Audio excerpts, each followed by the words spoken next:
Anointing without character is dangerous. ಕೆಲವೊಮ್ಮೆ ಸಣ್ಣ ಸಣ್ಣ ವಿಷಯಗಳಲ್ಲಿ ನಾವು ಹೊಂದಾಣಿಕೆ ಮಾಡ್ತಾ ಬರ್ತೀವಿ. ರಕ್ಷಣೆ ಹೊಂದಿದವರು, ದೀಕ್ಷಾ ಸ್ನಾನ ಹೊಂದಿದವರು, ಬೇರ್ಪಟ್ಟ ಪರಿಶುದ್ಧ ಜೀವಿತವನ್ನು ನಡೆಸಬೇಕಾದ ನೀವುಗಳು 3 ಕಾರ್ಯಗಳು ತಗಬೇಕು. ಕರೆದವನಿಗೆ ಲೆಕ್ಕ ಒಪ್ಪಿಸ್ಬೇಕು. 3 ಎಚ್ಚರವುಳ್ಳವನಾಗಿರ್ಬೇಕು. ನೀನ್ ಪ್ರಭಾವ ಬೀರುವ ವ್ಯಕ್ತಿ. ಹಲ್ಲೆಲೂಯ. ವ್ಯಕ್ತಿಗತವಾಗಿ ನೀನ್ ಪ್ರಭಾವ ಬೀರುವ ವ್ಯಕ್ತಿ ಅಂತ ನಿನಗೆ ಅರ್ಥ ಆಗಬೇಕು. I can change something. 2 ಅರಸರುಗಳ ಪುಸ್ತಕ 2ನೇ ಅಧ್ಯಾಯದ 19ನೇ ವಾಕ್ಯ. ಯೆರಿಕೋವಿನ ಜನರು ಎಲೀಷನಿಗೆ, ನಮ್ಮ ಒಡೆಯನಾದ ನಿನಗೆ ಗೊತ್ತಿರುವಂತೆ ಈ ಊರು ಕಟ್ಟಲ್ಪಟ್ಟಿರುವ ಸ್ಥಳವು ಒಳ್ಳೆಯದಾಗಿದೆ. ನೋಡಿದ್ರ ಏನಿದೆ? ಊರು ಕಟ್ಟಲ್ಪಟ್ಟಿರೋ ಸ್ಥಳ ಏನಿದೆ? ಒಳ್ಳೇದಿದೆಯಾ?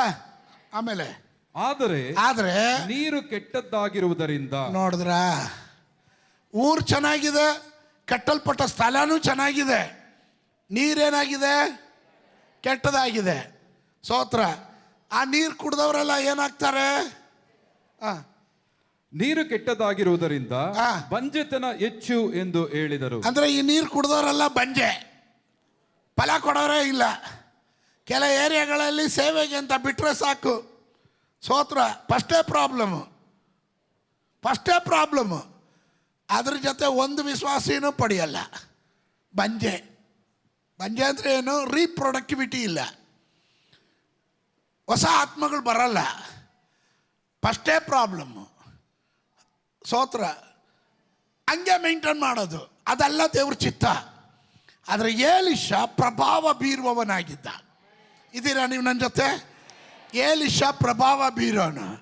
ಪ್ರಾಬ್ಲಮ್ ಫಸ್ಟೇ ಇತ್ತು. ಫಸ್ಟ್ರೆ ನಾನು ಹೋದ್ನ, ನಾವೇನು ಮಾಡೋಕ್ಕಾಗುತ್ತೆ?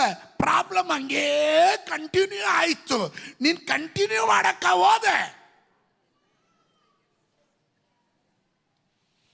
ಸ್ತೋತ್ರ. ಹೇಳ್ದೆ ಇದ್ದಾಗ ನಂಗೊಂದು ಸಂಶಯ. ಪ್ರಾಬ್ಲಮ್ ಫಸ್ಟೇ ಇತ್ತು. ಹೌದು, ನೀನೇನು ಹಾಕಿದೆ ಏನಕ್ಕೆ? ಪ್ರಾಬ್ಲಮ್ ಸಾಲ್ವ್ ಮಾಡೋಕ್ಕೆ.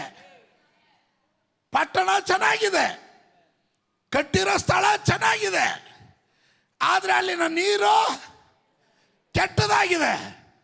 ಸ್ತೋತ್ರ. ಬರೋರೆಲ್ಲ ಹೇಳಿದ್ರು ನೀರು ಕೆಟ್ಟದಾಗಿದೆ, ಜನ ಎಲ್ಲ ಬಂಜೆ ಆಗಿದ್ದಾರೆ, ಇಲ್ಲಿ ರೀಪ್ರೊಡಕ್ಟಿವಿಟಿ ಇಲ್ಲ, ಮಕ್ಕಳು ಜನಿಸಲ್ಲ, ನೂತನ ಜನನ ಇಲ್ಲ, ಸೇವೆ ಸಕ್ಸಸ್ ಆಗಲ್ಲ, ಇಲ್ಲಿ ಆತ್ಮಗಳು ಬರಲ್ಲ. ಯಾರು ಹೇಳಿದ್ರು? ಎಲೀಷ ಬಂದ. ಎಲೀಷ ಪ್ರಭಾವ ಬೀರುವ ವ್ಯಕ್ತಿ ಆದದ್ದರಿಂದ ಅವನು ಪ್ರಾರ್ಥನೆ ಮಾಡಿ ಮಡಿಕೆಯಲ್ಲಿ ಉಪ್ಪನ್ನು ತೆಗೆದು ಆ ಬಾವಿಗೆ ಹಾಕದ. Hallelujah, hallelujah. ಅದಾದ ಮೇಲೆ ಅಲ್ಲಿ ಬಂಜೆತನ ಇರಲಿಲ್ಲ.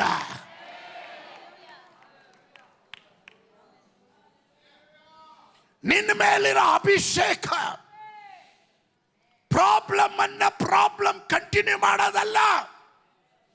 ನಿನ್ನ ಮೇಲಿರೋ ಅಭಿಷೇಕ ಆ ಪ್ರಾಬ್ಲಮ್ ಎಂಬ ನೊಗವನ್ನ ಮುರಿಯುವ ಅಭಿಷೇಕ. ನಾನು ಹೇಳೋದು ಅರ್ಥ ಆಗ್ತಾ ಇದೆಯಾ? ಪಕ್ಕದಲ್ಲಿರೋರು ಕೈ ಕೊಟ್ಟಲ್ರಿ, ನೀವು ಪ್ರಭಾವ ಬೀರುವ ವ್ಯಕ್ತಿ ಆಗಿರ್ಬೇಕು.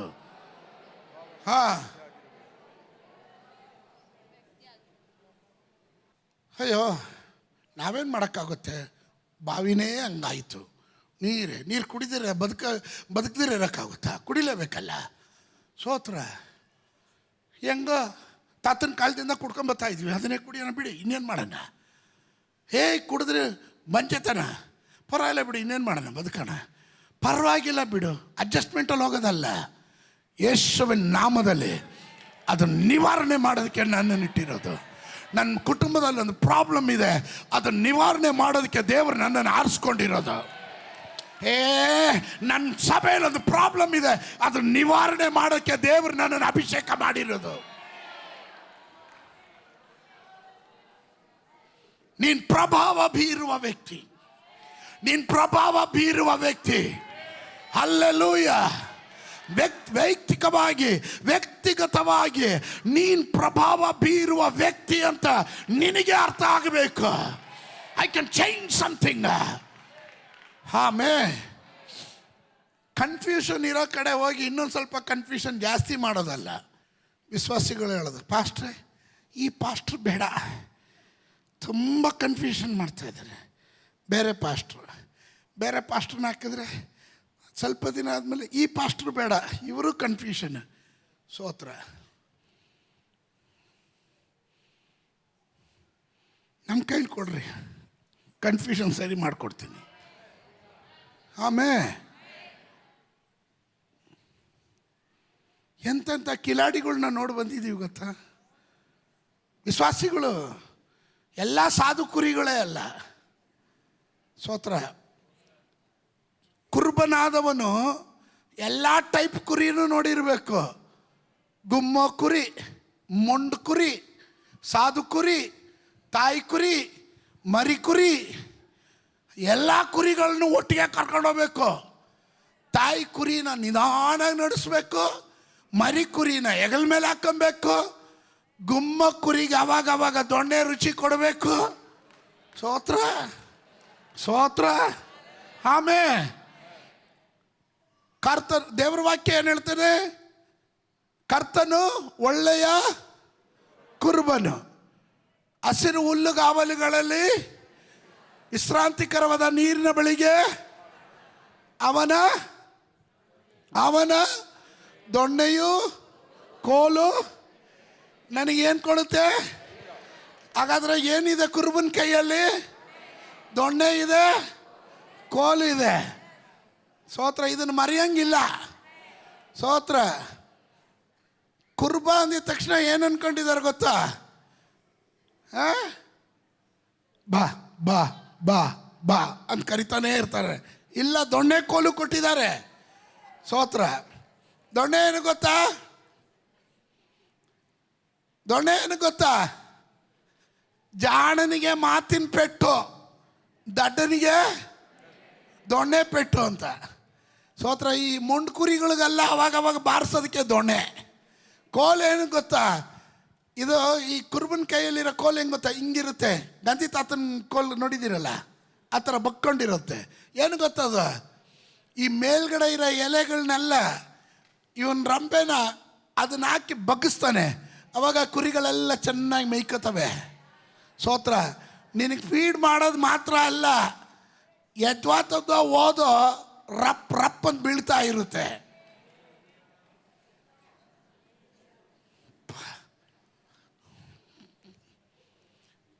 ಈಗ ಯಾರು ಹೇಳೋರ ರವಿಮಣಿ ಪಾಸ್ಟ್ರು ಒಳ್ಳೆ ಪಾಸ್ಟ್ರು ಅಂತ. ಆಮೇಲೆ ಹಲ್ಲೆಲೂಯಾ. ಆಮೇನ್. ಇದು ಎರಡು ಬೇಕು ಕಣ್ರಿ. ಗದರಿಸುವ ಶಿಕ್ಷಿಸುವ ಕೈಯೇ ಸಂತೈಸೋದು. ಹೌದಲ್ವಾ? ನಿಮಗೆ ಸೋಪ್ ಹಾಕ್ಕೊಂಡು ಅವಾಗ ಮುಲ ಮಚ್ಕೊಂಡು ನೊರೆ ಬರೆಸ್ಕೊಂಡೇ ಇದ್ರೆ ನಾನು ಒಳ್ಳೆಯವನು. ಬಟ್ರ್ ಹಾಕೋದು ಅಂತಾರೆ. ಆಮೇಲೆ ಲೆಕ್ಕ ಯಾರ ಹತ್ರ ಜಾಸ್ತಿ ಕೇಳೋದು? ಇವ್ರಿಗೆ ವಾಕ್ಯ ಗೊತ್ತಾಗಲಿಲ್ಲ. ಹೆಚ್ಚಿಗೆ ಕೊಟ್ಟವನ ಬಳಿಯಲ್ಲಿ ಕೇಳೋದು. ಹಾಗಾದ್ರೆ ಹೆಚ್ಚಿಗೆ ಕೊಟ್ಟವನ ಬಳಿ ತಾನೇ ನಾವು ಮಾತಾಡ್ಬೇಕು ಜಾಸ್ತಿ.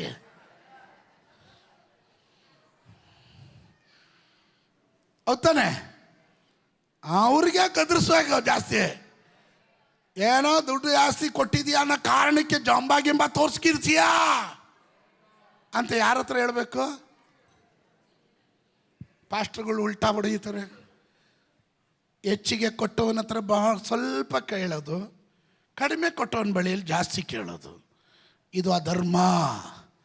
ಧರ್ಮ ಯಾವುದು? ಹೆಚ್ಚಿಗೆ ಕೊಟ್ಟವನ ಹತ್ರನೇ ಕೇಳಬೇಕು. ಸ್ತೋತ್ರ. ಆಮೇಲೆ ಹಲ್ಲೆಲೂಯಾ. ಎಷ್ಟು ಬೆಳಿತೀರೋ ಅಷ್ಟು ಪರಿಪಕ್ವತೆ ಉಳ್ಳವರಾಗಿರಬೇಕು. ಆಮೇನ್ ಆಮೇನ್. ನೋಡ್ರಿ, ನಾನು ಬೆಳೆಯೋದು ಯಾವಾಗ ಗೊತ್ತಾ? ನಾನು ತಪ್ಪು ಅಂತ ಹೇಳಿದ್ರೆ ನಾನು ಬೆಳಿತೀನಿ. ತಪ್ಪನ್ನು ನೋಡಿ, ಅಯ್ಯೋ ತುಂಬ ಚೆನ್ನಾಗಿತ್ತು, ಬ್ಯೂಟಿಫುಲ್ ಅಂದರೆ ನಾನು ಇನ್ನೂ ತಪ್ಪು ಮಾಡ್ತೀನಿ. ಆಮೇಲೆ ಐ ಲೈಕ್ ದ ವೇ. ಆಮೇಲೆ ಅದು ಇಷ್ಟ. ನಾನು ಅವಾಗ ಹೇಳ್ತಾನೆ, ಎಚ್ಚರಿಸ್ತಾನೆ ಇರ್ತೀನಿ, ನಿಮ್ಮ ವೈರಿಗಳನ್ನ ವೈರಿಯಾಗಿ ನೋಡಬೇಡ್ರಿ. ಹಾಂ, ಅದಕ್ಕೆ ಯೇಸು ಸ್ವಾಮಿ ಹೇಳಿದ್ರು, ನಿಮ್ಮ ವೈರಿಗಳನ್ನು ನೀವೇನು ಮಾಡ್ರಿ? ನಾವು ಮಾಡ್ತೀವ? ಒಬ್ಬರಾದರೂ ಮಾಡ್ತೀವ? ಯಾರಾದರೂ ವೈರಿಗಳನ್ನ ಪ್ರೀತಿಸೋರು ಇದ್ದೀರಾ ಇಲ್ಲಿ? ಕೈ ಎತ್ತಿ ತೋರಿಸಿ ನೋಡೋಣ. ಸುಳ್ಳು, ಪಕ್ಕಾ ಸುಳ್ಳು. ನೋಡಿ ಪಾಸ್ಟ್ರೆ, ಅದು ಏನೇ ಹೇಳಿ ನಾನಂತೂ ಅವ್ರ ತಂಟೆಗೆ ಹೋಗಲ್ಲ. ಆ ಅಪ್ಪನ ಕಂಡ್ರೆ ನಂಗೆ ಆಗೋದೂ ಇಲ್ಲ, ಆ ಅಪ್ಪನ ಮುಖ ನೋಡೋಕ್ಕೂ ನಂಗೆ ಇಷ್ಟ ಇಲ್ಲ. ನೀವೇನೇ ಹೇಳಿ ನಾನಂತೂ, ನನಗೇನು ಮನಸ್ಸಲ್ಲಿ ಏನೂ ಇಲ್ಲ ಪಾಸ್ಟ್ರೆ, ಅದ್ರ ನೋಡಲ್ಲ, ಬೆರೆಯಲ್ಲ, ಮಾತಾಡಲ್ಲ. ಸೋತ್ರ. ಯಾಕೆ? ಅವನು ವೈರಿ. ಅವನು ಸೋತ್ರ. ನಾನು ಹೇಳ್ತೀನಿ, ವೈರಿಗಳನ್ನು ಪ್ರೀತಿಸಿ ಅಂತ ಯೇಸು ಸ್ವಾಮಿ ಏನಕ್ಕೆ ಗೊತ್ತಾ ಹೇಳಿದ್ರು? ನಿನಗೆ ಔತಣ ಸಿದ್ಧ ಮಾಡ್ತಾ ಇದ್ದೀನಿ, ಅವ್ರ ನಡುವೆ ನಿನಗೆ ಸಿದ್ಧ ಮಾಡಬೇಕು. ಅವ್ರು ಇಲ್ಲಾಂದ್ರೆ ನಿನಗೆ ಔತಣ ಇರಲ್ಲ. ಅವ್ರನ್ನ ನೀನು ಪ್ರೀತಿ ಮಾಡಿ ಇಟ್ಕೋ. ಸೋತ್ರ. ಅವ್ರ ಕಣ್ಣು ಮುಂದೆನೇ ನಿನ್ನನ್ನು ದೇವರು ಸನ್ಮಾನಿಸ್ತಾನೆ. ಹಲ್ಲೆಲೂಯ. ಅವ್ರು ಇರೋದ್ರಿಂದನೇ ನೀನು ಚೆನ್ನಾಗಿ ಪ್ರಾರ್ಥನೆ ಮಾಡ್ತಾ ಇದೀಯ, ಅವ್ರು ಇರೋದ್ರಿಂದನೇ ನೀನು ಆರಾಧನೆಗೆ ಬರ್ತಾ ಇದೀಯ, ಅವ್ರು ಇರೋದ್ರಿಂದನೇ ದೇವರೇ ಅಂತಿದೀಯ. ಸ್ತೋತ್ರ. ಯಾಕಂದರೆ ಅವ್ರು ನಿನ್ನ ಚುಚ್ತಾ ಇರ್ತಾರೆ, ನೀನು ಸಂತ ಹೇಳ್ಕೊಳಕ್ಕೆ ಅಂತ ಆಲಿ ಓಡೋಡು ಬರ್ತೀಯ. ಅವ್ರು ನಿನ್ನನ್ನು ನೀಯಾಳಿಸ್ತಾರೆ, ಆ ದುಃಖ ಕಳಿಯೋದಕ್ಕೋಸ್ಕರ ಉಪವಾಸ ಪ್ರಾರ್ಥನೆಗೂ ಬರ್ತೀಯ. ಸ್ತೋತ್ರ. ಅವ್ರು ನಿನ್ನನ್ನು ಮೋಟಿವೇಟ್ ಮಾಡ್ತಾ ಇದ್ದಾರೆ. ಆಮೇಲೆ ಸೊ ನೀನು ಪ್ರಭಾವವುಳ್ಳ ವ್ಯಕ್ತಿ.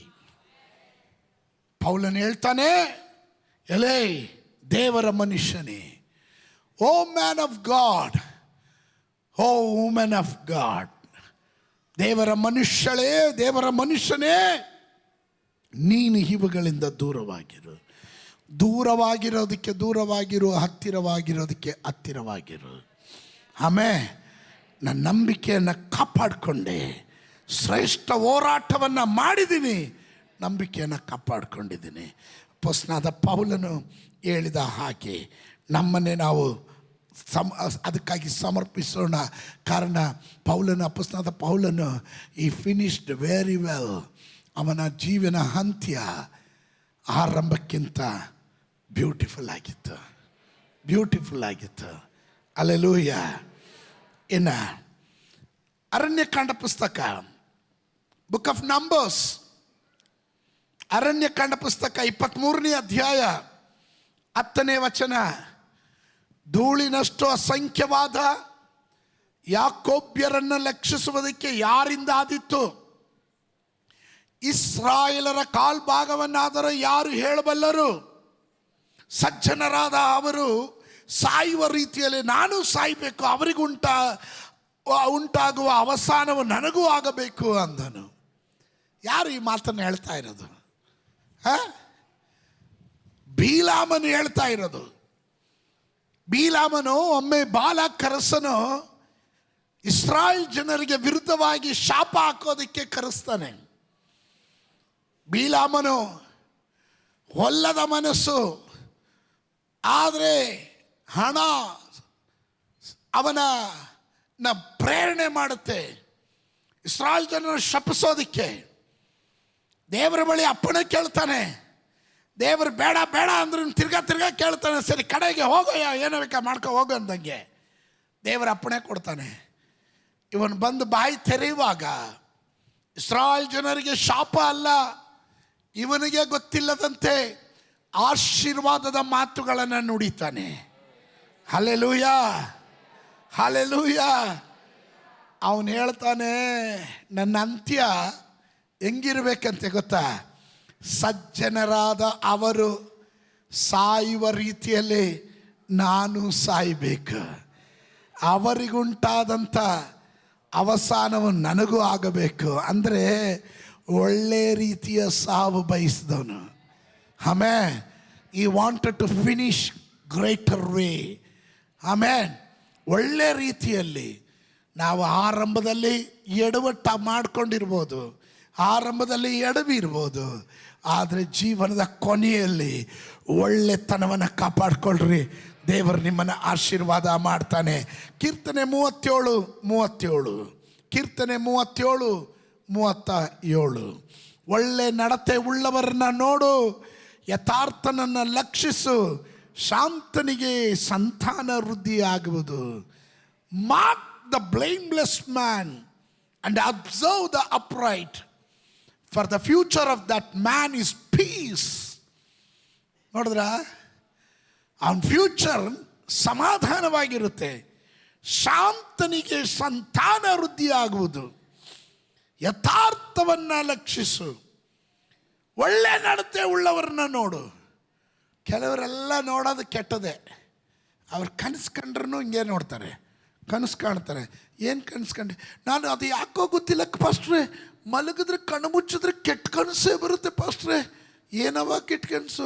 ಅದೇ ಪಾಸ್ಟ್ರೆ, ಹಿಂಗೆ ಹೋಗ್ತಾ ಇರ್ತೀವ, ಗಾಡಿ ಆಕ್ಸಿಡೆಂಟ್ ಆಗುತ್ತಾ, ನಾನು ಆಸ್ಪತ್ರೆಯಲ್ಲಿ ಮಲಗಿದ್ದೀನ, ಬ್ಯಾಂಡೇಜ್ ಹಾಕಿದಾರ, ತಲೆಗೆಲ್ಲ ಪೆಟ್ಟು ಬಿದ್ದಿದೆ ಪಾಸ್ಟ್ರೆ, ಇಂಥ ಕನಸು ಬರುತ್ತೆ ಪಾಸ್ಟ್ರೆ. ಸೋತ್ರ ಯಾಕವ ಅಂತ ಕನಸು ಕಾಣ್ತೀಯ? ಒಳ್ಳೆ ಕನಸು ಕಾಣಕ್ಕೆ ಬರಲ್ಲ. ಸಜ್ಜನರನ್ನ ನೋಡು, ದುಷ್ಟ ಜನರನ್ನ ಯಾಕೆ ನೋಡಕ್ಕೆ ಹೋಗ್ತೀ? ಒಳ್ಳೆ ನಡತೆ ಉಳ್ಳವರನ್ನ ನೋಡು, ಕೆಟ್ಟ ನಡತೆ ಇರೋರನ್ನ ನೋಡಕ್ಕೆ ಯಾಕೆ ಹೋಗ್ತೀಯ? ಸೋತ್ರ ಕೆಟ್ಟದ್ದು ಬೇಗ ಆಕರ್ಷಣೆ ಆಗುತ್ತೆ, ಒಳ್ಳೆಯದು ನಿಧಾನವಾಗಿ ಆಕರ್ಷಣೆ ಆಗುತ್ತೆ. ಹೌದಲ್ವಾ? ಸೋತ್ರ ಹೇಳ್ದೇ ಇದ್ದಾಗ ನಮ್ಮನ್ನು ಬಿಡಿ ಪಾಸ್ಟ್ರೆ ಹೋಗ್ತೀವಿ ಅಂತ. ಆಮೇಲೆ ಅಪೊಸ್ತಲ ಕೃತ್ಯಗಳು 26-22. ಆದರೆ ನಾನು ದೇವರಿಂದ ಸಹಾಯವನ್ನು ಪಡೆದು ಈ ದಿನದವರೆಗೂ ಸುರಕ್ಷಿತವಾಗಿದ್ದು ಚಿಕ್ಕವರಿಗೂ ದೊಡ್ಡವರಿಗೂ ಸಾಕ್ಷಿ ಹೇಳುವವನಾಗಿದ್ದೇನೆ. ಪ್ರವಾದಿಗಳು ಮೋಶೆಯ ಮುಂದೆ ಆಗುವುದೆಂದು ತಿಳಿಸಿದ ಸಂಗತಿಗೆ ಹೊರತು ಇನ್ನೇನು ಹೇಳುವವನಲ್ಲ. ನೋಡಿದ್ರಿ, ದೇವರಿಂದ ಸಹಾಯ ಪಡೆದು ಈ ದಿನದವರೆಗೂ ಸುರಕ್ಷಿತವಾಗಿದ್ದು ಚಿಕ್ಕವರಿಗೂ ದೊಡ್ಡವರಿಗೂ ಸಾಕ್ಷಿ ಹೇಳುವವನಾಗಿದ್ದೀನಿ. ಆಮೇಲೆ ಹಾಗಾದರೆ ದಟ್ ಮೀನ್ಸ್ ಫ್ಯೂಚರ್ ಉತ್ತಮ ಸಾಕ್ಷಿ ಉಳ್ಳವರಾಗಿರಬೇಕು. Influence person.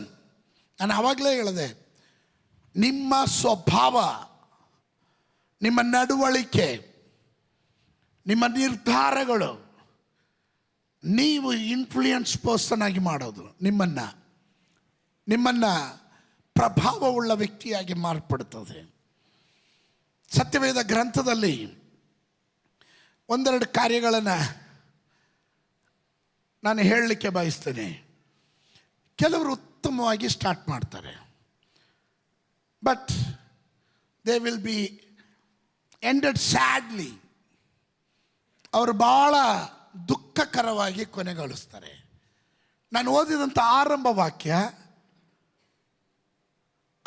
ವಾಕ್ಯ ಆದಿಗಿಂತಲೂ ಅಂತ್ಯವು ಲೇಸು.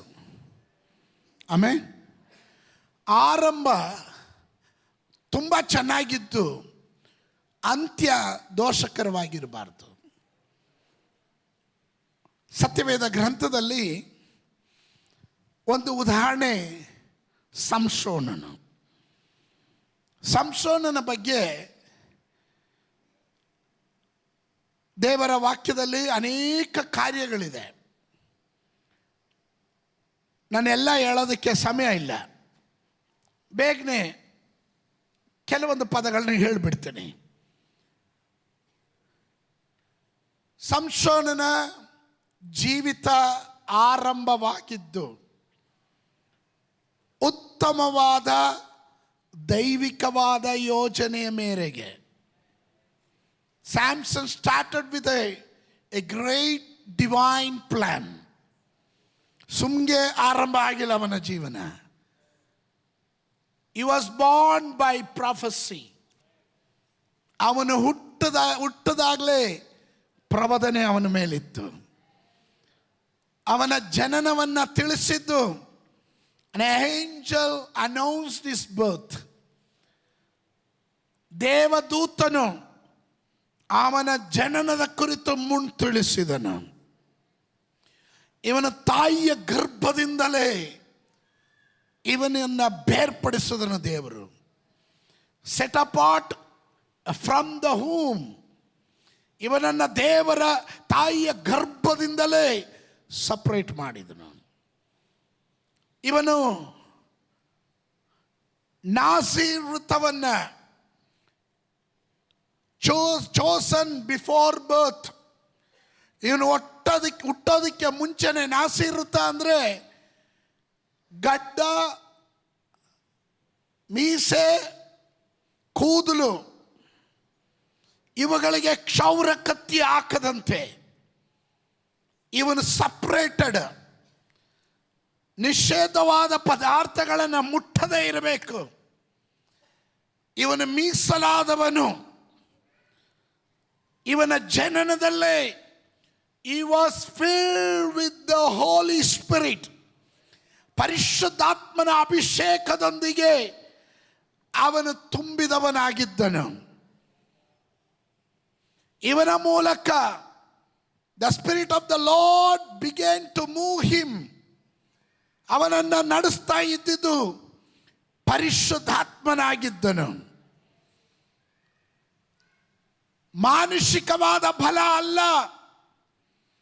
He was carried a supernatural strength. ಇವನ ಅಲೌಕಿಕವಾದ ದೈವ ಶಕ್ತಿಯನ್ನು ಹೊಂದಿದವನು ಸಂಸೋನನು. A one-man army of Israel. ಇಸ್ರಾಯೇಲ್ನ ದೊಡ್ಡ ಸೈನ್ಯ ಇವನೊಬ್ಬನೇ ಆಗಿದ್ದ. One man army. ಹಲ್ಲೆಲೂಯಾ. ಇವನು ಇಸ್ರಾಯೇಲ್ ಜನರನ್ನ 20 ವರ್ಷ ಆಳ್ವಿಕೆ ಮಾಡಿದ. ನ್ಯಾಯಾಧಿಪತಿಯಾಗಿ ಜಡ್ಜಸ್ ಇಸ್ರಾಯೇಲ್ ಫಾರ್ 20 years. 20 ವರ್ಷ ಇವನು ಆಳ್ವಿಕೆ ಮಾಡಿದ. He was a hero, a deliverer. ಅವನೊಂದು ಬಿಡುಗಡೆಯ ನಾಯಕನಾಗಿದ್ದ. ತನ್ನ ಜನರ ಮುಂದೆ ಉತ್ತಮ ಹೀರೋ ಆಗಿದ್ದ, ನಾಯಕನಾಗಿದ್ದ. He started well, but he ended very badly. ಅವನ ಜೀವಿತ ನಿರಾಶಾದಾಯಕವಾಗಿತ್ತು. ಎಲ್ಲಿ problem? Where was the problem? ಸಂಸೋನನು ಚಿಕ್ಕ ಚಿಕ್ಕ ವಿಷಯಗಳಿಂದ ತನ್ನನ್ನೇ ತಾನು ಹೊಂದಾಣಿಕೆ ಮಾಡಿಕೊಂಡು ಬಂದ. ಸಂಸೋನನು ಒಂದೇ ದಿನ ಬಿದ್ದೋಗ್ಲಿಲ್ಲ. ಒಂದೇ ದಿನ ಅವನು ಬಿದ್ದೋಗ್ಲಿಲ್ಲ. ಅವನು ಸ್ವಲ್ಪ ಸ್ವಲ್ಪ little by little he was compromising by compromise. Compromise ಮೇಲೆ ಕಾಂಪ್ರಮೈಸ್ ಮಾಡ್ತಾ ಇದ್ದ. ದೇವರು ಹೇಳಿದ್ದನ್ನು ಮುಟ್ಟಬೇಡ ಅಂದಿದ್ದನ್ನು ಅವನು ಮುಟ್ಟಕ್ಕೆ ಸ್ಟಾರ್ಟ್ ಮಾಡ್ದ. ಇವನು ನಾಸರ್ ವೃತ್ತವನ್ನ ಅಲಕ್ಷ್ಯ ಮಾಡ್ದ. ಮೊದಲನೇ ಸಾರಿ ಸತ್ತ ಸಿಂಹದ ಹೊಟ್ಟೆಯಲ್ಲಿದ್ದಂಥ ಜೇನನ್ನು ತೆಗೆದು ತಿಂದ. ನಾಸೀರ್ ವೃತ್ತವುಳ್ಳವನು ಮುಟ್ಟಬಾರದು, ಶವವನ್ನು ಮುಟ್ಟಬಾರದು.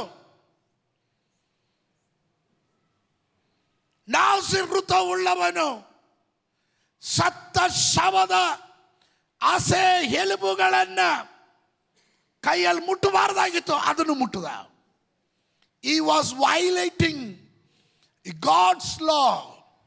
ದೇವರ ಪ್ರಮಾಣಗಳನ್ನೆಲ್ಲ ತೂರಿ ಬಿಡ್ತಾ ಇದ್ದ.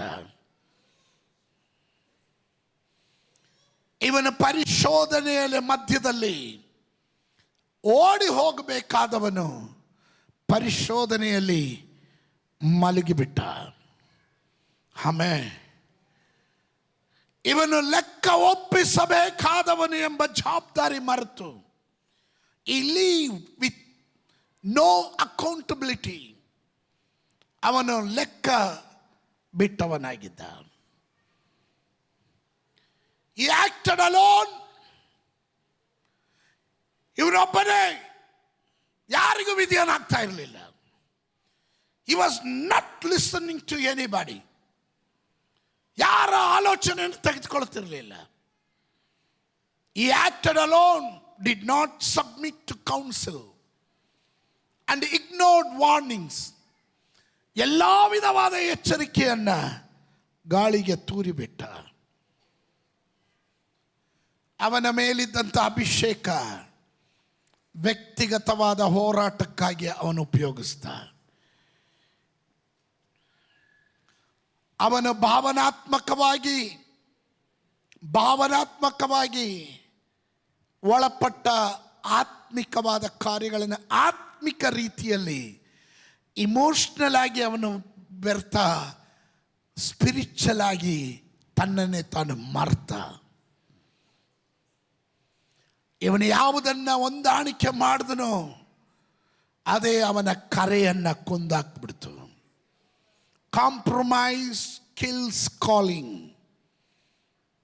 ಯಾವಾಗ ನೀವು ನಿಮ್ಮ ಕರೆಗೆ ವಿರುದ್ಧವಾದ ಕಾರ್ಯಗಳಿಗೆ ಒಳಪಡ್ತೀರೋ ಅದು ನಿಮ್ಮನ್ನು ಕೊಂದು ಬಿಡುತ್ತೆ. ಸಂಸೋನನು ಅವನ ಮೇಲಿದ್ದ ಅಭಿಷೇಕದ ಮೇಲೆ ಅವನಿಗೆ ಅಪಾರವಾದ ನಂಬಿಕೆ. ಕಾರಣ ಈ ಅಭಿಷೇಕ ಯಾವಾಗಲೂ ನನ್ನ ಮೇಲೆ ಇರುತ್ತೆ ಎಂಬ ಮೊಂಡು ಧೈರ್ಯ. ಎಲ್ಲೂ ಹೋಗಲ್ಲ, ನನ್ನ ಮೇಲೆ ಇರುತ್ತೆ ಎಂಬ ಮೊಂಡು ಧೈರ್ಯ. ಸತ್ಯವೇದ ಗ್ರಂಥ ಬಹಳ ಸ್ಪಷ್ಟವಾಗಿ ಹೇಳುತ್ತದೆ. ನ್ಯಾಯಸ್ಥಾಪಕರ ಪುಸ್ತಕ 16:20 ಹೇಳುತ್ತೆ, ಆಗ ಅವಳು ಸಂಸೋನನೇ, ಫಿಲಿಷ್ಟಿಯರು ಬಂದಿದ್ದಾರೆ ಎಂದು ಕೂಗಲು ಅವನು ಎಚ್ಚೆತ್ತು ಮುಂಚಿನಂತೆ ಈಗಲೂ ಕೊಸರಿಕೊಂಡು ಹೋಗುವೆನು ಅಂದುಕೊಂಡನು. ಆದರೆ ಯೆಹೋವನು ತನ್ನನ್ನು ಬಿಟ್ಟು ಹೋಗಿದ್ದಾನೆಂಬುದು ಅವನಿಗೆ ತಿಳಿಯಲಿಲ್ಲ. Amen. I will go out as before and shake myself. But the Bible says, but he knew not that the Lord had departed from him.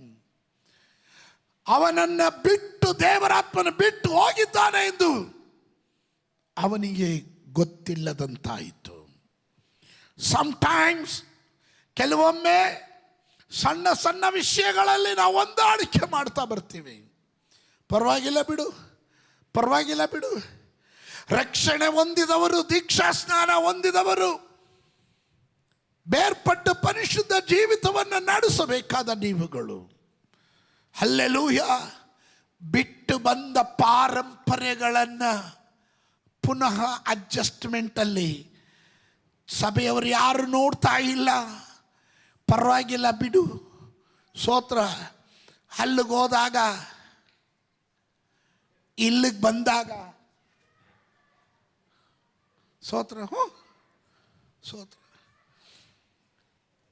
ಹೊರಗಡೆ ಮಾರಿಯಮ್ಮ, ಸಭೆ ಒಳಗಡೆ ಬಂದರೆ ಮೇರಿಯಮ್ಮ. ಆಮೆನ್. ಪರವಾಗಿಲ್ಲ ಬಿಡು, ಅಡ್ಜಸ್ಟ್ ಮಾಡ್ಕೊಳ್ಳೋಣ. ಅವ್ರನ್ನ ಯಾಕೆ ವಿರೋಧ ಕಟ್ಕೊಳ್ಳೋದು? ಜಾತ್ರೆಗೂ ಹೋಗ್ತೀಯ, ಸ್ತೋತ್ರ, ಇಲ್ಲೂ ಬರ್ತೀಯ. ಕಾಂಪ್ರಮೈಸಿಂಗ್.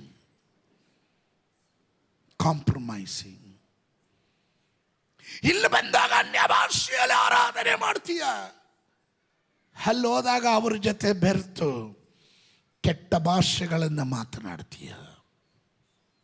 ಕಾಂಪ್ರಮೈಸಿಂಗ್. ಅವರಿಗೆ ತಕ್ಕ ಹಾಗೆ ವೇಷ ಹಾಕ್ತೀಯ. ನಮ್ಮಲ್ಲಿ ಕೆಲವರಿದ್ದಾರೆ, ಕಂಡಿದ್ದೀನಿ. ಇವ್ರನ್ನೆಲ್ಲ ಎಲ್ಲಿ ಗೊತ್ತಾ ಕಂಡಿಡಿಯೋದಂದರೆ, ಮದುವೆ ಬರಬೇಕು ನೋಡ್ರಿ. ಹೌದು, ಭಾನುವಾರ ಇವರಂತೆ ಬರುವ ವಿಶ್ವಾಸಿಗಳು ನಾನು ನೋಡ್ತೀನಿ. 100% ಪೆಂಟಕೋಸ್ಟ್ ವಿಶ್ವಾಸಿಗಳು. ಇವ್ರನ್ನೆಲ್ಲಾದರೂ ಮದುವೆಯಲ್ಲಿ ನೋಡಿದ್ರೆ ಅವರೇನಾ ಇವರು? ಸ್ತೋತ್ರ. ಇದು ನಾನು ಯಾವಾಗ ಹೇಳಕ್ಕೆ ಸ್ಟಾರ್ಟ್ ಮಾಡಿದ್ನೋ ಆವಾಗಿಂದ ಮದುವೆಗೆ ಬರೋದು ಬಿಟ್ಬಿಟ್ರು, ರಿಸೆಪ್ಷನ್ಗೆ ಬರೋದು. ರಿಸೆಪ್ಷನ್ಗೆ ಯಾಕೆ ಬರ್ತಾರೆ ಅಂದರೆ, ಅಷ್ಟರಲ್ಲಿ ಪಾಸ್ಟ್ರ್ ಮದುವೆ ಮಾಡಿ ಕೊಟ್ಬಿಟ್ಟು ಹೊಟ್ಬಿಟ್ರು. ಪಾಸ್ಟ್ರು ಹೋದ್ರಾ ಅಂತ ಸಿಗ್ನಲ್ ಕೊಡೋದಕ್ಕೆ ಕೆಲವರು ಇಲ್ಲೇ ಇಟ್ಟಿರ್ತಾರೆ. ಏನು ಹೋದ್ರ ಅಲ್ಲಿ ಇದ್ದಾರ ಮುಗೀತಾ, ನಾವು ಬರೋಣ ಅಂದ್ಕೊಂಡಿದ್ವಿ, ಅಯ್ಯೋ ಇನ್ನೂ ಇಲ್ಲ ಇರ್ರಿ ಮುಗ್ತಿಲ್ಲ, ಇನ್ನೊಂದು ಅರ್ಧ ಗಂಟೆ ಆಗ್ಬೋದು, ಅಲ್ಲೇ ಇರಿ, ಹೋದ್ಮೇಲೆ ಕರೆ ಮಾಡ್ತೀನಿ. ಇವರು ಇಲ್ಲಿಂದ ಸಿಗ್ನಲ್ ಕೊಡೋದು. ಸೋತ್ರ ಇವರೆಲ್ಲ ತಗೊಳಕೊಳ್ಳೋದು ಎಲ್ಲಿ ಗೊತ್ತಾ? ಸ್ವಯಂಕೃತ ಅಪರಾಧ ಅಂದಂಗೆ ಇವ್ರ ಫೋಟೋನ ಇವರೇ ಫೇಸ್ಬುಕ್ಕಲ್ಲಿ ಹಾಕ್ತಾರೆ.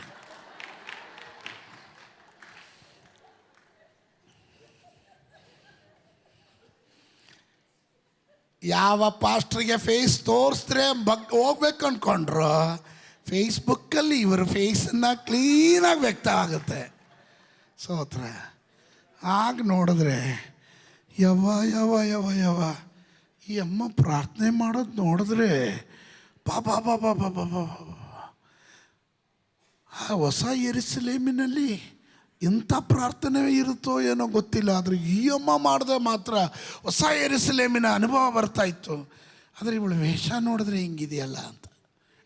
ಆಮೇಲೆ ಸೋತ್ರ ಹೇಳಲಿಲ್ಲ. ಸಣ್ಣ ಸಣ್ಣ ವಿಷಯಗಳು, ಸಣ್ಣ ಸಣ್ಣ ಕಾರ್ಯಗಳು. ಸಂಸೋನನು ಅವನ ಆರಂಭ ಬ್ಯೂಟಿಫುಲ್ ಆಗಿತ್ತು. ಅವನ ಅಭಿಷಕ್ತನಾಗಿದ್ದನು. ತಾಯಿಯ ಗರ್ಭದಲ್ಲೇ ಪವಿತ್ರಾತ್ಮನ ಅಭಿಷೇಕ ಹೊಂದಿದವನು. ಇವನ ಜನನವನ್ನು ದೇವದೂತರು ತಿಳಿಸಿದರು. ಅವನ ತಾಯಿ ಬಂಜೆಯಾಗಿದ್ದವಳು. ಇವನಪ್ಪ ಮನೋಹ, ಹಲ್ಲೆಲೂಯ, ಪ್ರಾರ್ಥನೆ ಮಾಡುವ ಕುಟುಂಬದಲ್ಲಿ ಹುಟ್ಟಿದವನು. ದೈವ ಭಯಭಕ್ತಿ ಉಳ್ಳ ಕುಟುಂಬದಲ್ಲಿ ಹುಟ್ಟಿದವನು. But yellow small things. ನಿಮಗೆ ಗೊತ್ತಾ, ಇವನ ಬಲ ಇದ್ದಿದ್ದು ಕೂದಲಲ್ಲಿ. ಇವನ ಬಲ ಇದ್ದಿದ್ದೇ ಕೂದಲು. ಅದಕ್ಕೆ ದೇವರು ಹೇಳಿದ್ರು, ಇವನ ಜನನದಿಂದಲೇ ಇವನ ನಾಸ್ಯ ವೃತವುಳ್ಳವನು. ಇವನು ಕ್ಷೌರ ಮಾಡಿಸ್ಕೊಳಂಗಿಲ್ಲ, ಅಲ್ಲಿ ಬ್ಲೇಡ್ ಇಡಂಗಿಲ್ಲ, ಆ ಕೂದಲು ಕತ್ತರಿಸುವ ಹಾಗಿಲ್ಲ. ಆಮೇಲೆ ಬೇಡದೆ ಇರುವ ಸ್ಥಳದಲ್ಲಿ ನಿನ್ನ ತಲೆ ತಗೊಂಡೋಗಿ ಇಟ್ಟರೆ ಕೂದಲು ಮಾತ್ರವಲ್ಲ, ನಿನ್ನ ಅಭಿಷೇಕವು ನಷ್ಟವಾಗುತ್ತೆ. ಸೋತ್ರ ನಷ್ಟವಾಗುತ್ತೆ. ಆಮೇಲೆ ವಾಟ್ ವಾಸ್ ದ ರಿಸಲ್ಟ್? ಫಲಿತಾಂಶ ಏನು? ನೀವು ನನ್ನ ಜೊತೆ ಇದ್ದೀರಾ? ಪಕ್ಕದಲ್ಲಿರೋ ಕೈ ಕೊಟ್ಟು ಹೇಳ್ರಿ, ಸಣ್ಣ ಸಣ್ಣ ವಿಷಯಗಳಿಂದಲೇ ಎಚ್ಚರವಾಗಿರ್ರಿ ಅಂತ. ಎಚ್ಚರವಾಗಿರ್ರಿ, ಹೊಂದಾಣಿಕೆ ಮಾಡ್ಕೊಂಬೇಡ್ರಿ. ಅವನಾಗೆ ಹೊಂದಾಣಿಕೆ ಮಾಡಿಕೊಳ್ಳುವುದರ ಮೂಲಕ ವಾಟ್ ಹ್ಯಾಪನ್? ಅವನ ಕಣ್ಣು ಕುರುಡಾಯಿತು. ಸಂಸೋನನ ಕಣ್ಣು ಕುರುಡಾಯಿತು. ಅವನನ್ನು ಕಟ್ಟಿದ್ರು, ಅವನ ಮೂಳೆಗಳನ್ನು ಮುರಿದ್ರು. ಕಡೆಗೆ ಅವನನ್ನು ಸಂಪೂರ್ಣವಾಗಿ ನಾಶ ಮಾಡಿಕೊಂಡ. ಅವನ ಅಂತ್ಯ ಬಹಳ ನಿರಾಶಾದಾಯಕವಾಗಿತ್ತು.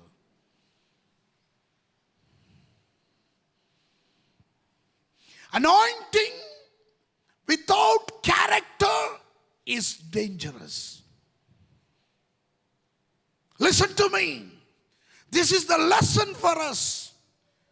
ಇದು ನಮಗೂ ಒಂದು ಪಾಠ. ಸ್ವಭಾವ ದೋಷಗಳು ಅಭಿಷೇಕಕ್ಕೆ ಅಪಾಯಕಾರಿಯನ್ನು ಒಡ್ಡುತ್ತೆ. Amen. Anointing without character is dangerous. Gifts impress people. ವರಗಳು ಅನೇಕರನ್ನು ಆಕರ್ಷಿಸುತ್ತದೆ. ಕೃಪಾವರಗಳು ಅನೇಕರನ್ನು ಆಕರ್ಷಿಸುತ್ತದೆ. But character keeps you in purpose.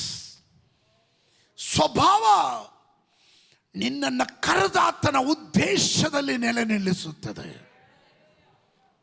ನಾನು ಮತ್ತೊಮ್ಮೆ ಹೇಳ್ತೇನೆ, gifts will attracts many people. ವರಗಳು ಅನೇಕರನ್ನು ಆಕರ್ಷಿಸುತ್ತದೆ. ಆದರೆ ಸ್ವಭಾವ ನಿನ್ನ ಕರೆ, ನಿನ್ನ ಮೇಲಿರುವ ಉದ್ದೇಶದ ಕಡೆಗೆ, ದೇವರ ಉದ್ದೇಶದ ಕಡೆಗೆ ನಿನ್ನನ್ನು ಹಿಡಿದು ನಿಲ್ಲಿಸುತ್ತದೆ. Hallelujah, hallelujah. ಅದರಿಂದ ಯಾವುದೇ ಕಾರಣಕ್ಕೂ ಕಾಂಪ್ರಮೈಸ್ ಆಗಬೇಡ್ರಿ. ಕಷ್ಟವೋ ನಷ್ಟವೋ ಕಾಂಪ್ರಮೈಸ್ ಆಗಬೇಡ್ರಿ. Small compromise lead to big collapse. ಸಣ್ಣ ಸಣ್ಣ ಹೊಂದಾಣಿಕೆ ದೊಡ್ಡ ನಾಶನಕ್ಕೆ ಕಾರಣವಾಗುತ್ತದೆ. ಸಂಸೋನನು ದಲೀಲರ ನಿಮಿತ್ತ ಅವನು ಕೆಳಗಡೆ ಬೀಳಲಿಲ್ಲ. ಅವನು ಬಿದ್ದಿದ್ದು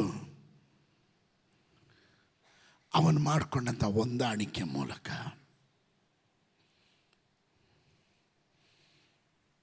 ದಲೀಲ later she came to the picture. ಆರಂಭದಿಂದಲೇ ಇವನು ಹೊಂದಾಣಿಕೆ ಮಾಡಕ್ಕೆ ಸ್ಟಾರ್ಟ್ ಮಾಡಿದ್ರಿಂದಲೇ ಅವನು ದಲೀಲಳ ತೊಡೆಯ ಮೇಲೆ ಮಲಗಬೇಕಾದ ಪರಿಸ್ಥಿತಿ ಬಂತು. ಫಿಲಿಷ್ಟಿಯರ ಕೈಗೆ ಇವನನ್ನು ಹಿಡಿದುಕೊಡೋದಕ್ಕೆ ದಲೀಲನನ್ನು ಶತ್ರು ಉಪಯೋಗಿಸಿದ್ರು. ಆಮೇಲೆ ದಲೀಲದ ಮೂಲಕ ಅಲ್ಲ ಇವನು ಬಿದ್ದಿದ್ದು. ಇವನು ಸಣ್ಣ ಸಣ್ಣ ವಿಷಯಗಳಲ್ಲಿ ದೇವರೊಂದಿಗೆ ಕಾಂಪ್ರಮೈಸ್ ಮಾಡಕ್ಕೆ ಸ್ಟಾರ್ಟ್ ಮಾಡಿದ್ದರಿಂದ ಇವನ ನಾಶಕ್ಕೆ ಇವನೇ ಕಾರಣನಾದನು.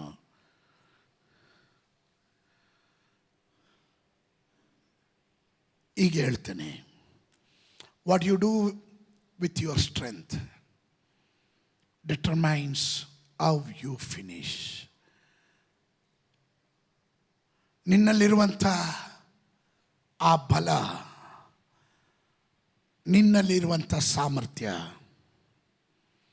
ನೀನು ಯಾವ ನಿರ್ಧಾರಗಳನ್ನು ತೆಗೆದುಕೊಳ್ತೀಯೋ ಅದು ನಿನಗೊಂದು ಉತ್ತಮ ಅಂತ್ಯವನ್ನು ತರುತ್ತೆ. God gives gifts. ದೇವರು ವರಗಳನ್ನು ಕೊಡ್ತಾನೆ. Gifts are precious. Gifts are precious. Never take it back.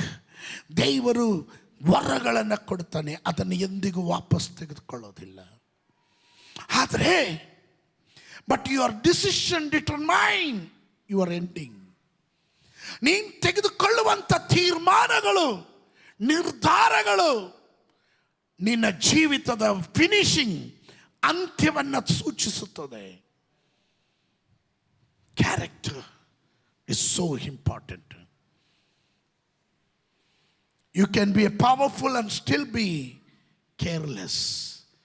ನೀವು ಬಹಳ ಶಕ್ತರಾಗಿರ್ಬೋದು, ಶಕ್ತನಾದ ವ್ಯಕ್ತಿ ಆಗಿರ್ಬೋದು, ಪ್ರಬಲವಾಗಿರುವ ವ್ಯಕ್ತಿ ಆಗಿರ್ಬೋದು, ಪ್ರಭಾವ ಬೀರುವ ವ್ಯಕ್ತಿ ಆಗಿರ್ಬೋದು.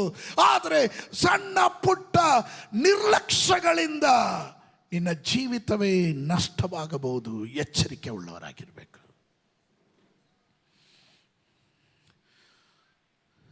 Samson had the power. ಅವನಿಗೆ ಶಕ್ತಿ ಇತ್ತು, ಭಯಂಕರವಾದ ಶಕ್ತಿ ಇತ್ತು. But no discipline. ಶಿಸ್ತಿರಲಿಲ್ಲ.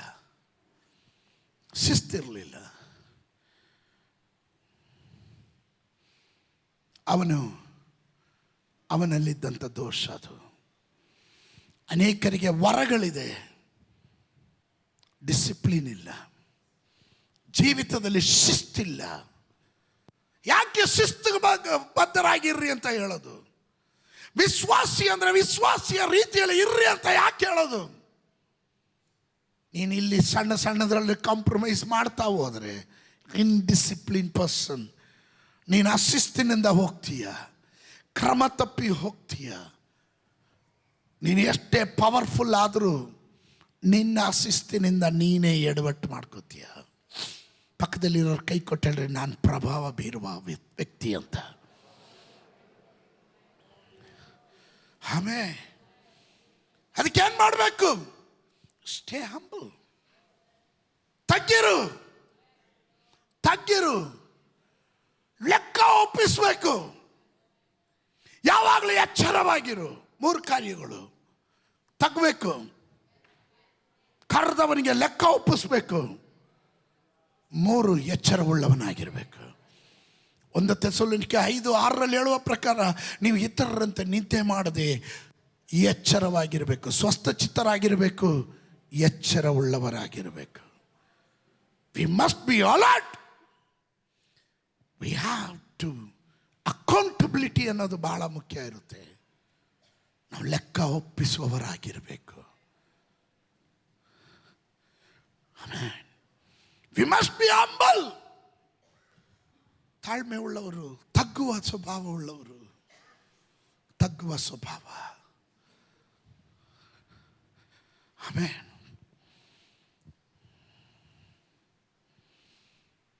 ಸೈತಾನ ನಿಮ್ಮನ್ನ ಮೊದಲು ಸೋಲ್ಸಕ್ಕಾಗಲ್ಲ. ಮೊದಲು ನಿಮ್ಮನ್ನು ಸೋಲ್ಸಕ್ಕಾಗಲ್ಲ. ನೀವು ಸೋತಾಗ ಅವನು ಬಂದು ಸೋಲಿಸ್ತಾನೆ. ಹೇಳಿದ ಅರ್ಥ ಆಯ್ತಾ?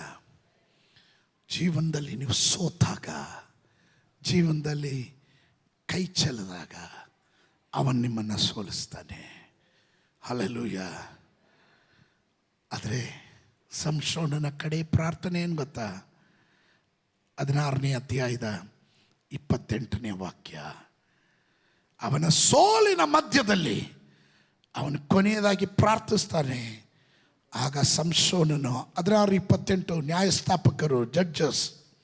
ಆಗ ಸಂಸೋನನು ಯೆಹೋವನಿಗೆ ಕರ್ತನೇ ಯೆಹೋವನೇ, ಫಿಲಿಷ್ಟಿಯರು ಕಿತ್ತು ಹಾಕಿದ ನನ್ನ 2 ಕಣ್ಣುಗಳಲ್ಲಿ, ಫಿಲಿಷ್ಟಿಯರು ಕಿತ್ತು ಹಾಕಿದ 2 ಕಣ್ಣುಗಳಲ್ಲಿ ಒಂದಕ್ಕೋಸ್ಕರವಾದರೂ ನಾನು ಅವರಿಗೆ ಮುಯ್ಯಿ ತೀರಿಸುವ ಹಾಗೆ ನನ್ನನ್ನು ಈ ಸಾರಿ ಬಲಪಡಿಸು ಎಂದು ಮೊರೆ ಇಟ್ಟನು. ಆಮೆನ್. ಸಂಸೋನನು ಅವನ ಸೋಲಿನ ನಡುವೆಯೂ ಪರಾಜಯದ ಮಧ್ಯದಲ್ಲೂ ಅವನು ಪ್ರಾರ್ಥನೆ ಮಾಡ್ತಾ ಇದ್ದಾನೆ. Lord, remember me once more. ನನ್ನನ್ನು ಮತ್ತೊಮ್ಮೆ ನೆನಪು ಮಾಡ್ಕೋ. ಹಲ್ಲೆಲೂಯಾ. ಕರ್ತನೇ, ಯೆಹೋವನೇ, ನನ್ನನ್ನು ಒಂದು ಸಾರಿ ನೆನಪು ಮಾಡ್ಕೋ. ಹಲ್ಲೆಲೂಯಾ. ಇವತ್ತಾಗಲೊತ್ತಿನಲ್ಲಿ ನಮ್ಮ ಪ್ರಾರ್ಥನೆ ಇದಾಗಿರಲಿ. ನಾವು ಪ್ರಭಾವ ಬೀರುವ ವ್ಯಕ್ತಿಗಳಾಗಿರೋಣ.